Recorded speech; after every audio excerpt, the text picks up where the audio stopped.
This is the story of Makoto Kaneshiro, once part of the Special Forces, struggled to assimilate into civilian life. Seeking refuge in the virtual world, he became addicted to the game Great Sin. Unexpectedly, a mysterious call transports him into the game, thrusting him into the body of Andreas Cromwell, a single virgin loser. Armed with extensive knowledge of the game's storyline, Kaneshiro endeavors to leverage his newfound identity to evolve into the most powerful Necromancer, exploiting his unique evolutionary trait. This video's like goal is 500. I would greatly appreciate it if we reach it. Oh, and if this is your second or third time watching one of my videos and you haven't subscribed yet, go ahead and do it for your boy. Now sit back, relax, and enjoy the story, because this shit is fire. A mighty battle raged on, with fiery projectiles hurled at a castle. Numerous troops struggled to defend the castle against the approaching hordes. Despite their efforts, parts of the castle crumbled, and people on the walls plunged into the depths. People were torn apart during the battle, and orcs climbed up the castle walls, infiltrating the interior. The defenders fought tirelessly, determined to defeat every single orc. But the orcs themselves showed unwavering fighting spirit, attacking without regard for losses. The orc mages blocked the raining fireballs with their magic, while a magical dome shielded the orcs perfectly. The orcs had another trump card up their sleeves, entering a berserker state. Deputy Commander Filion of the humans recognized this and was displeased. Together with some of his comrades, he stood on a tower on the south side, and realized that it was only a matter of time until the south gate fell. He observed the overwhelming numbers of orcs, and understood that the real problem would arise if the Orc Lord joined the fight. Unlike the other orcs, the Orc Lord was a master of aura, and possessed special aura abilities. Meanwhile, the orcs had already breached the walls, resulting in a terrible massacre. The orcs ran freely, killing anyone they encountered. A mysterious turquoise aura rose from the bodies of the fallen, creating a delicate mist that gathered into a larger source of energy in the center. More and more fallen emitted this mist, but even the people themselves did not know where it came from. The corpses enveloped in the mist suddenly rose as undead zombies and mindlessly attacked the orcs. The battle continued between the humans and the orcs. The humans realized that there must be a necromancer on their side, as zombies, undead, and skeletons fought alongside them, filling the battlefield. In front of the southern city gate, the Orc Lord continued to fight undeterred, overwhelming the humans with the help of his aura. However, a challenger appeared before him. The Necromancer, with green hair and a braid, floated in front of the Orc Lord, black and purple magical spheres mysteriously flashing around him. Despite his magical abilities, the Necromancer had muscles and carried a sword. The Necromancer knew that ordinary zombies couldn't defeat an aura master. He raised his hand forward and opened portals behind him, unleashing powerful monsters onto the battlefield. Accompanied by his numerous undead, who had now reached a considerable number, he marched onto the battlefield. However, the Orc Lord only needed to swing his weapon once forcefully to effortlessly defeat and sweep away his opponents. The Orc Lord, surrounded by aura and emitting a faint red glow, prepared to strike with his powerful arms. He brought his attack down onto the ground, and as the red aura faded, he noticed a powerful skeleton behind him. This skeleton was stronger than its smaller counterparts and also prepared for a vertical strike. However, the Orc Lord easily brushed aside the attack. Another strong undead rushed towards him, delivering a mighty blow that prevented the Orc Lord from countering. Seizing the opportunity, the skeleton prepared for another strike. Together with a larger panther undead, they launched a barrage of attacks against the Orc Lord, who skillfully evaded them.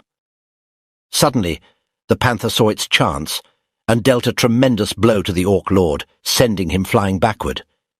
Despite the attack, the Orc Lord managed to stay on his feet, while his subordinates continued to fight on the battlefield.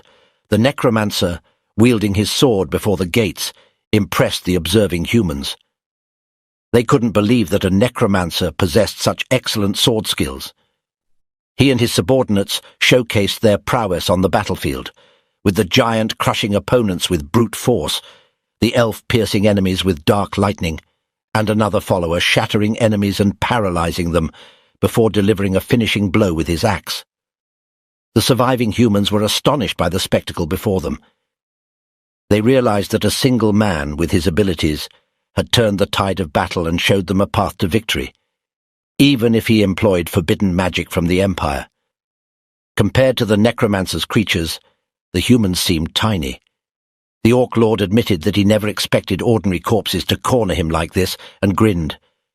He warned the Necromancer not to think he had already won just because he landed a good blow. The Orc Lord admired the Necromancer as a strong opponent, and entered his berserker state, his aura radiating from his body. Meanwhile, the Necromancer had his own thoughts. He admired the Orc Lord's magnificent body, which he desired to make his own. The Necromancer divided his sword into smaller pieces, and personally charged towards the Orc Lord. As the Necromancer swung his whip-like sword, it was held back by the Orc's aura spirit, while the real Orc landed a direct hit on the Necromancer. The Necromancer's body dissolved into the turquoise light emanating from the fallen soldiers' corpses. In a reflexive move, the Orc turned around, attempting to block the real Necromancer's attack directly. A fierce collision occurred, and the Orc's sword got stuck in a pile of bones, as the Necromancer had created a bone shield just before the Orc's counterattack succeeded. In the face of the Orc, he realized he needed to become much stronger. Bones started enveloping him from below, fortifying his body. He recognized the importance of growing stronger to ensure his own survival. His body became increasingly covered by bones as he focused his gaze on the imminent battle. Faces appeared before his inner eyes, motivating him to survive and become stronger for himself and those important to him. The bone solidified, forming a breastplate. While he considered his soldiers important, his armor was now complete. With his new armor, he stood face to face with the Orc Lord, both highly focused. The Orc Lord shouted at the Necromancer, challenging him to entertain him well in their final battle.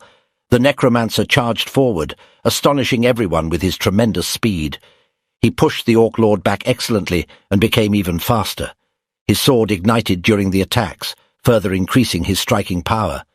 However, the Orc Lord also knew how to defend himself, and prepared to counter with his real body and aura. In a different setting, it was a beautiful and grand academy with blue and golden accents, the Rodland Academy, the most prestigious and supportive academy of the Empire.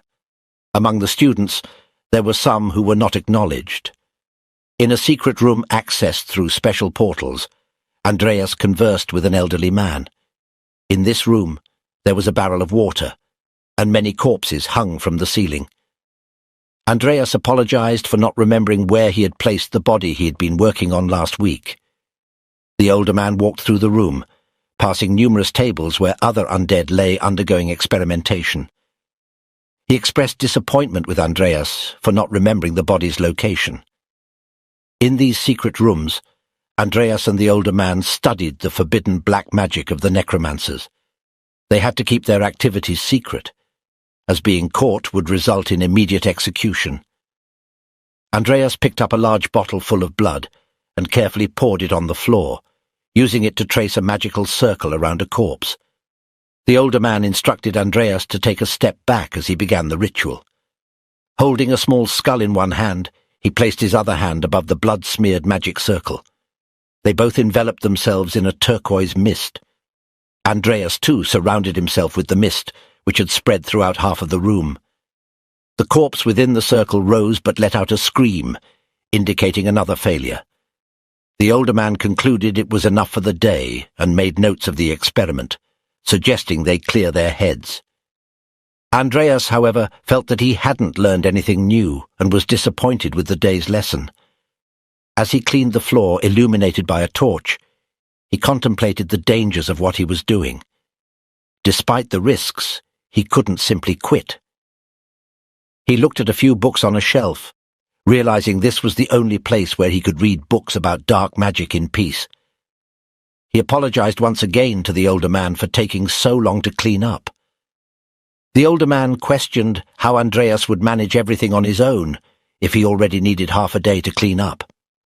Andreas found the statement foolish and believed he was only slow because he hadn't been taught anything and had to learn everything on his own.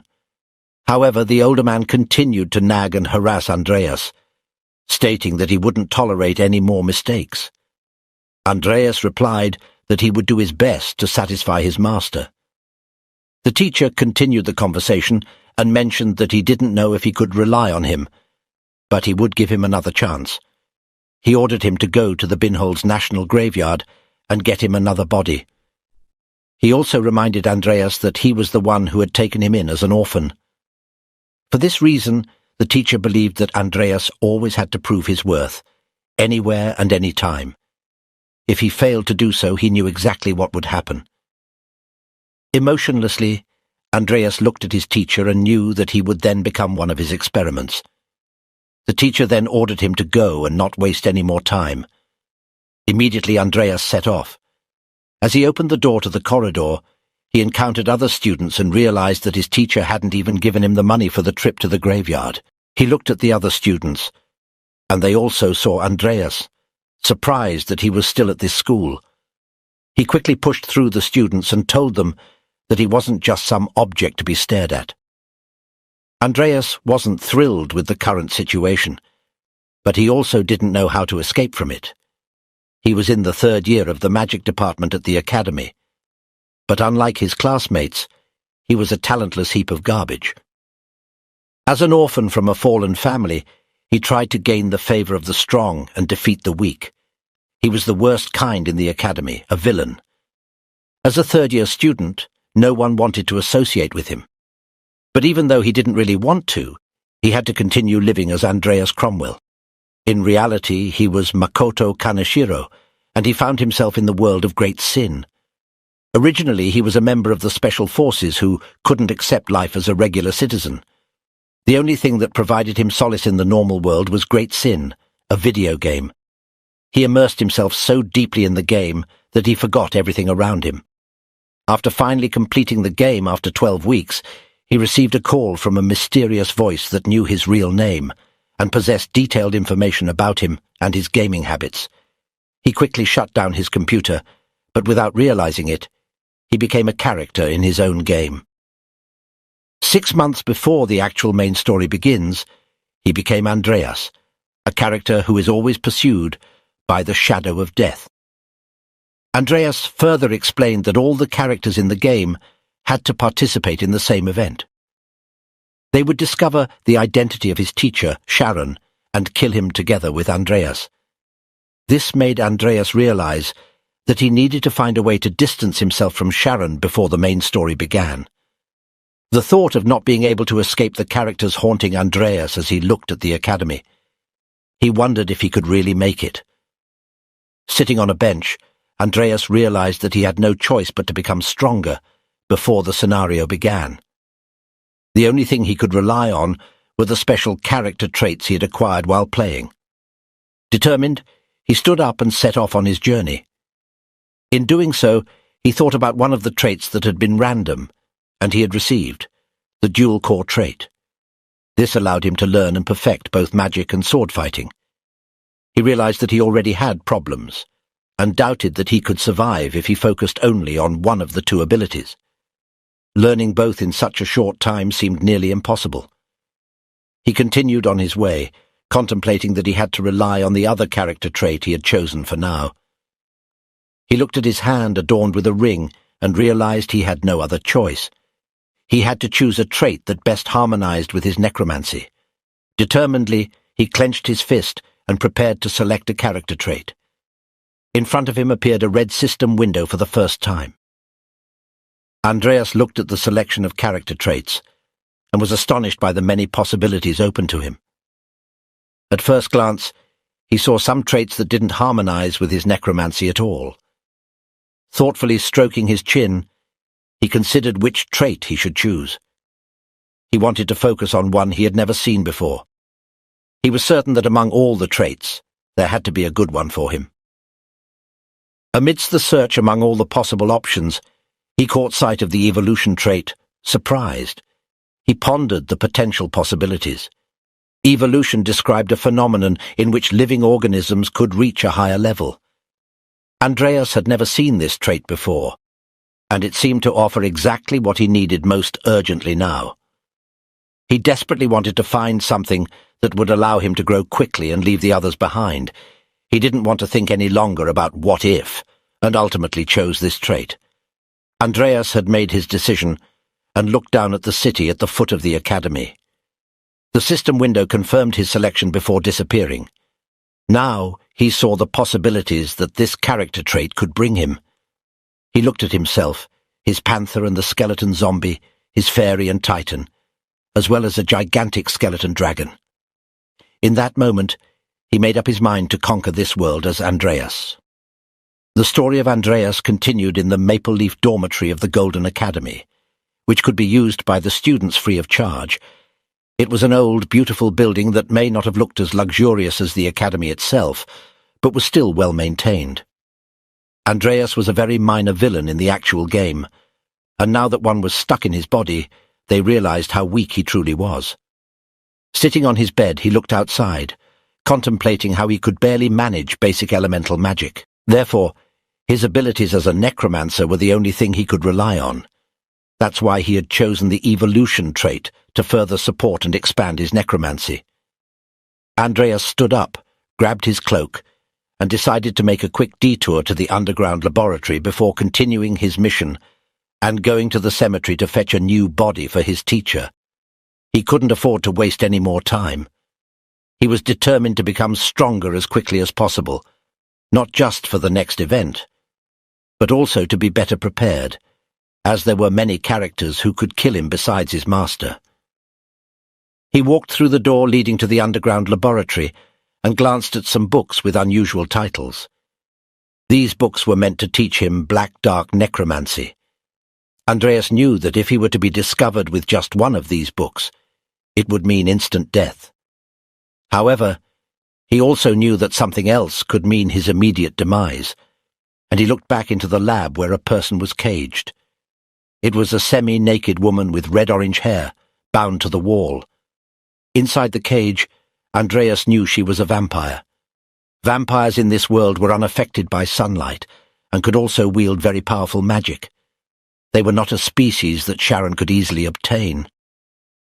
Andreas thought about how she was roughly on the level of a mid-game boss. Suddenly, the vampire spoke to him, causing Andreas to turn around. The vampire asked if he wouldn't help her escape. A train swiftly passed over a bridge, and due to the speed of the ride, the city in the background was only fleetingly visible. Andreas sat on this train, contemplating the conversation with the vampire, which seemed very enticing to him. He believed it to be a heaven-sent gift, a stroke of luck in his favor. The vampire promised Andreas that if he set her free, she would kill Sharon for him. She also asked if he wasn't afraid that Sharon would eventually kill him first. Andreas hadn't expected anything less, and knew that the vampire had read his thoughts when he was focused on the books. In that moment, he had been careless and hadn't acted like Andreas. The vampire appeared serious, because she knew it was her only chance to escape and make Sharon pay for imprisoning her.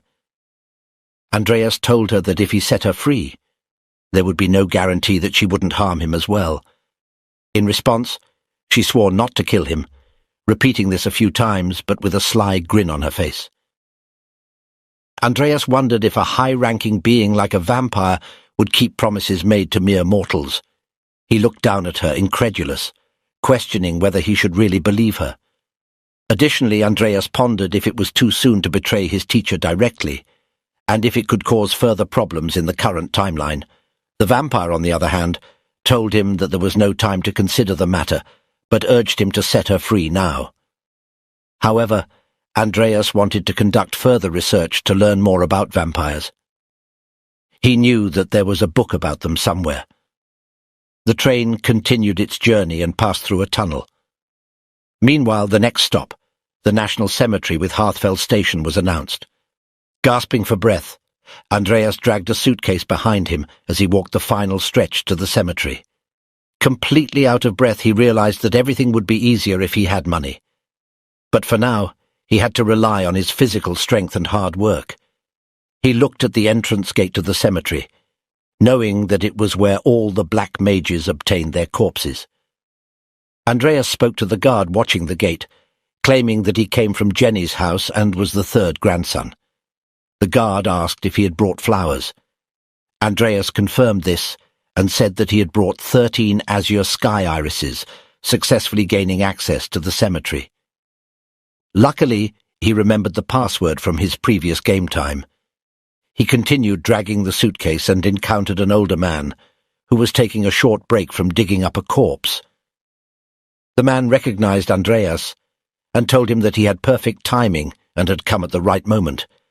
He showed Andreas the corpse he had just unearthed, the corpse of a knight. As previously agreed upon with Sharon, the knight held a golden sword in its arms. The man told Andreas to take it, or leave it if he wasn't satisfied. Andreas was somewhat overwhelmed, but thanked the man and took the corpse. With his weak body, he tried to carry it into his suitcase.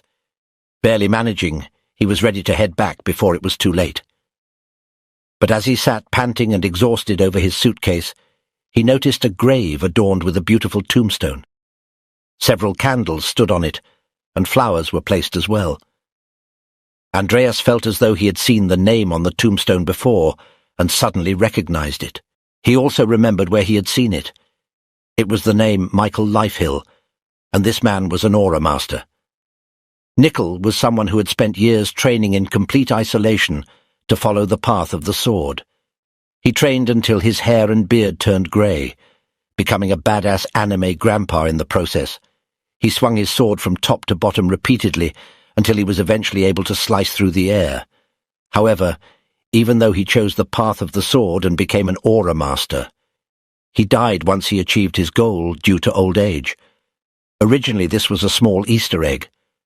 Andreas wondered why they had introduced something like that, because no one knew that he had ultimately succeeded in achieving his dream and becoming an aura master. In the meantime, the old man working in the cemetery had already started filling in the grave.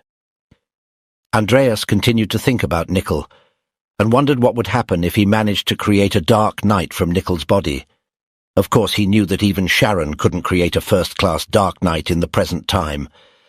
However, once Andreas further developed his character through evolution, it would no longer be a problem for him. So he wanted to start looking for a suitable body now, someone with the talent to become his subordinate. He approached the gravekeeper, who had just finished filling in the grave. The gravekeeper went on the offensive and asked Andreas if he wanted a different body. However, if that were the case, he would need Karen's permission first, because he didn't have the right to arrange such a thing on his own. Andreas thought for a moment and asked if the gravekeeper would make an exception if he exchanged the body for his signet ring. Surprised and fascinated by the ring, the gravekeeper looked at it. He recognized that it was the seal of a count and realized that he could fetch a lot of money by selling it. He questioned whether Andreas was truly willing to trade it for a body.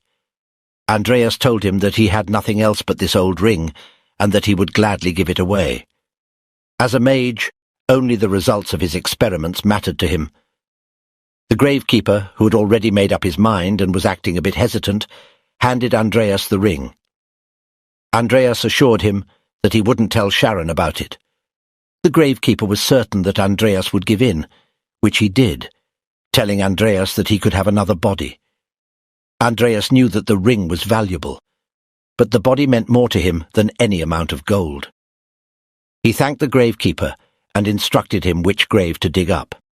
The moon shone particularly beautifully that night, casting a soft blue light upon the earth.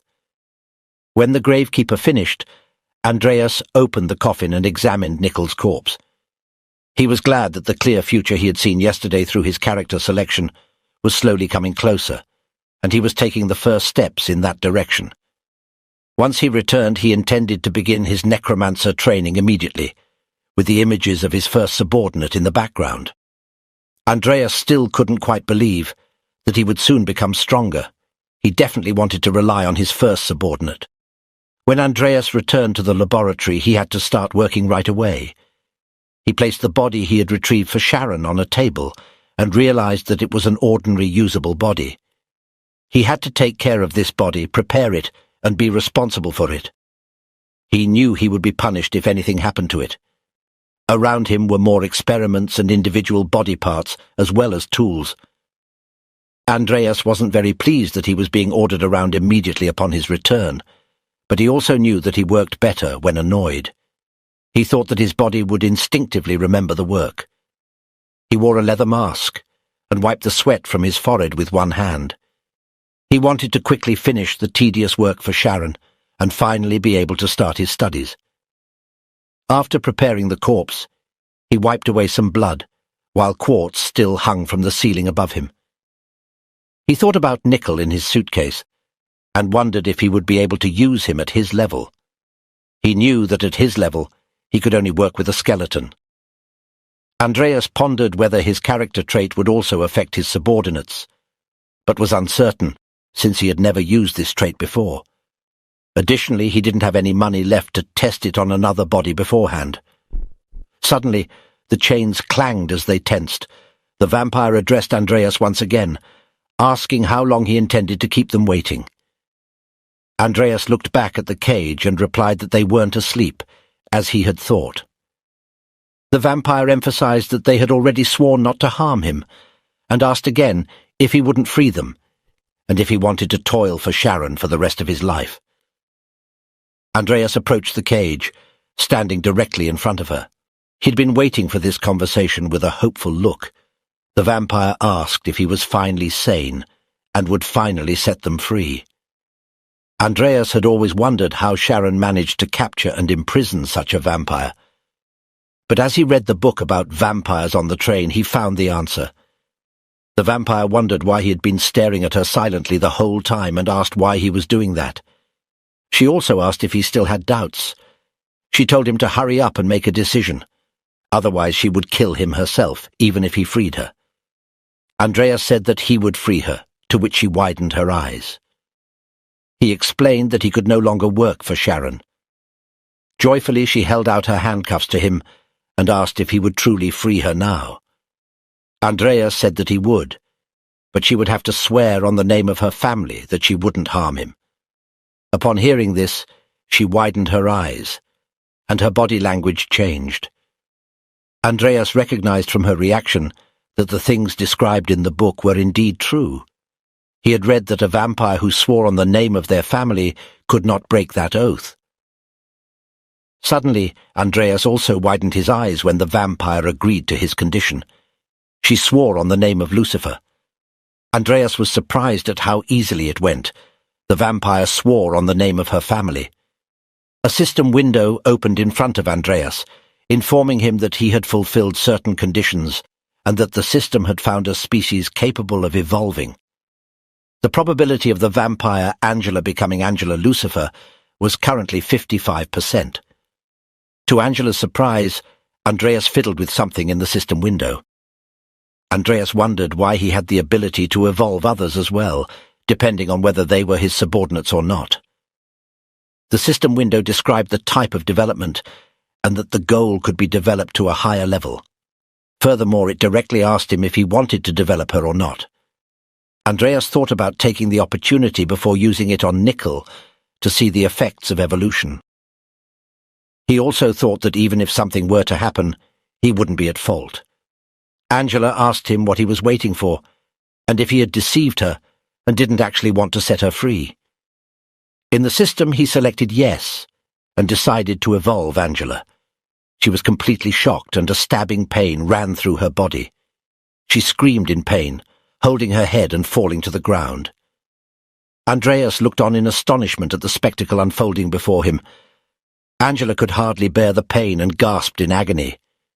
When she regained some semblance of consciousness, she asked Andreas what he had done. Another wave of pain filled her body, and she fainted back onto the floor. Andreas wondered what was happening as she lay unconscious down there. He said she should pull herself together because otherwise he wouldn't know if the evolution was a success or a failure. Nevertheless, whether it had worked or not, he had learned something new about his character trait.